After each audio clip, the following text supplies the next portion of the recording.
ভারতে ইলিশ রপ্তানির অনুমোদনের দায় বাণিজ্য মন্ত্রণালয়ের উপর দিলেন মৎস্য ও প্রাণী সম্পদ উপদেষ্টা ফরিদা আক্তার। রপ্তানির অনুমতির পর দেশের বাজারে ইলিশের দামে কারসাজি হলে ব্যবস্থা নেবে মন্ত্রণালয়। সচিবালয়ের সাংবাদিকদের তিনি জানান, ইলিশ মাছ আগে দেশের মানুষ খাবে, তারপর রপ্তানি। মৎস্য ও প্রাণী সম্পদ মন্ত্রণালয়ের সিদ্ধান্তটা এমনই। আরও জানাচ্ছেন সৌমিত্র মজুমদার।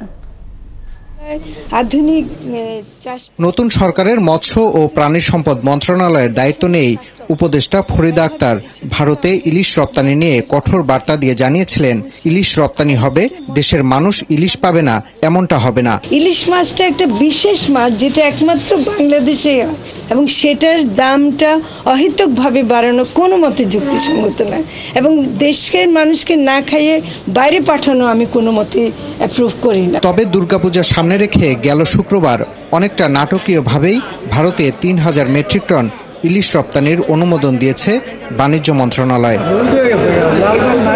সকালে ইলিশের প্রজনন, উৎপাদন বৃদ্ধি ও ইলিশ ধরা নিষিদ্ধের সময়সীমা ঠিক করতে আন্তঃমন্ত্রণালয়ের বৈঠক হয়। সেখানে মৎস্য উপদেষ্টা জানান, ভারতে ইলিশ রপ্তানির সিদ্ধান্তটি বাণিজ্য মন্ত্রণালয়ের, রপ্তানি বন্ধের এখতিয়ারও তার হাতে নেই। যেটা করেছে সেটা বাণিজ্য মন্ত্রণালয় দিয়েছে, অনুমোদনটা দিয়েছে, যেটা ভারতের যারা মৎস্য ব্যবসায়ী এবং বাংলাদেশের মৎস্য ব্যবসায়ী তারা একটা অনুরোধের প্রেক্ষিতে এটা বাণিজ্য মন্ত্রণালয় দিয়েছে। এর সাথে মৎস্য ও প্রাণী সম্পদ মন্ত্রণালয়ের কোনো সম্পর্ক নেই। এখন মাত্র অনুমোদন হয়েছে, এটা এখনো কাগজে আছে, এটা এখনো যায়নি। যদি এর প্রভাবে দাম বাড়ে, সেটা আমরা মনে করি যে এটা বাড়া উচিত হবে না। এই জন্যই যে উপদেষ্টা বলেন, দেশের মানুষের চাহিদা আগে পূরণ করার সিদ্ধান্তে এখনো অটল তিনি। তবে রপ্তানির অজুহাতে বাজারে ইলিশের দাম বাড়ানো হলে ব্যবস্থা নেবে মন্ত্রণালয়।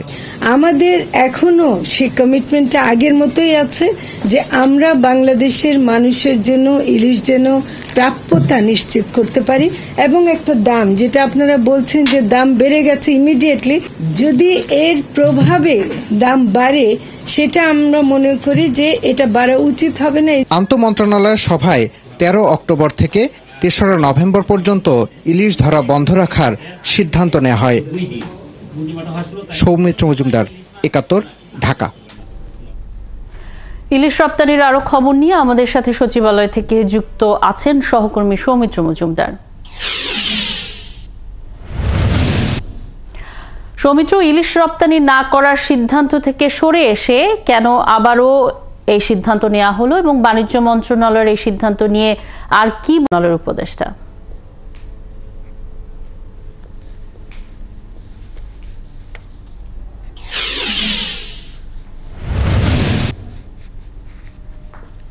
দেখুন, আজকে যে আন্তঃমন্ত্রণালয়ের যে বৈঠকটি ছিল, সেই বৈঠকটি মূলত ইলিশের প্রজনন নিয়েই মূলত ছিল, যে ইলিশের প্রজনন বা উৎপাদন বৃদ্ধি আরও কিভাবে করা যায় সেটি নিয়ে সিদ্ধান্ত নিতেই মূলত এই বৈঠকটি, এবং যেখানে বিভিন্ন পর্যায়ের যারা সংশ্লিষ্ট যারা রয়েছেন, ব্যবসায়ী থেকে শুরু করে কোস্টগার্ড, যাতে ভারতে পাচার না হয়ে যায় বা অন্য কোনো নিষেধাজ্ঞা থাকা অবস্থায় যাতে কেউ এই ইলিশ ধরতে না পারে, এইগুলো মূলত বিষয় নিয়ে মূলত আজকের এই বৈঠকটি, আন্তঃমন্ত্রণালয়ের যে বৈঠকটি, সেই বৈঠকটি অনুষ্ঠিত হয়।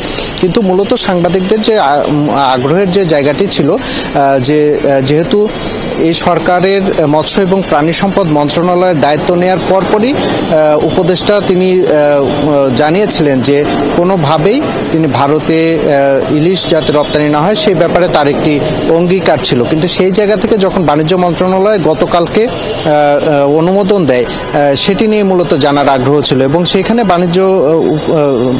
বাণিজ্য উপদেষ্টা বা বাণিজ্য মন্ত্রণালয়ের কথা তিনি বলেছেন, এবং তিনি বলেছেন যে এটি একান্তই বাণিজ্য মন্ত্রণালয়ের সিদ্ধান্তের বিষয়।